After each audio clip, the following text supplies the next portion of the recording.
Should you dorm with your best friend? It's the last spring of your high school career, and the gods that disguise themselves as the admissions department have accepted both you and your best friend to your dream school. You immediately confirmed your spot and set up your student portal with the university when the big question arises. Would you like to be randomly paired with a roommate or request to room with someone you already know? In short, your answer should be stranger all the way.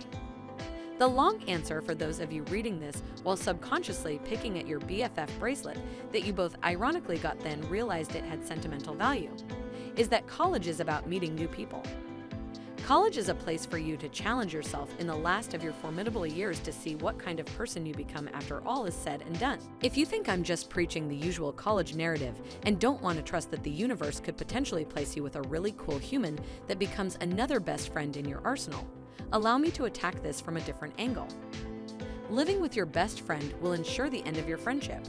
Sure, all throughout middle school and high school, you'd have sleepovers together and pride yourselves on the fact that you never fought at any of these 12-hour hangouts. But dorming together is not the same thing. Don't get me wrong, fun will be had. But it'll be had on some nights.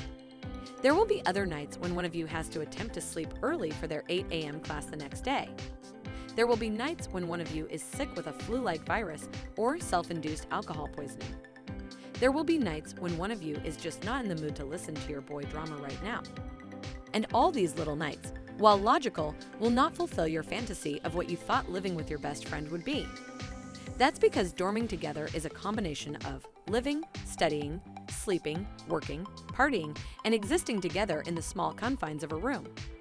And you really get to know a person when you have to live with them. There could be tendencies you never knew about that, like why does she always have to pick at her face and fling the dead skin cells onto the floor? It sounds asinine to be bothered by this, but just wait, newly admitted freshmen, there's a world of things you haven't experienced anger towards yet.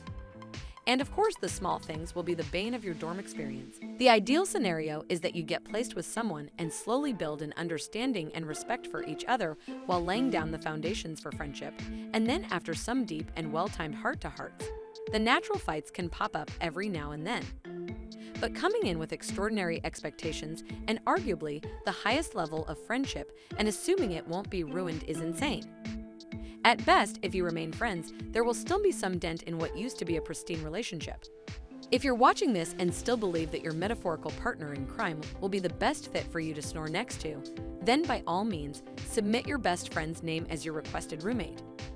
But trust me, choosing to live with your high school best friend in college is about as likely to work out as staying with your high school sweetheart, which, by the way, will end sometime between freshman year's Thanksgiving and junior year's spring break. For more interesting guides and articles, please visit our blog. And if you like this video, then don't forget to subscribe our channel for getting latest videos.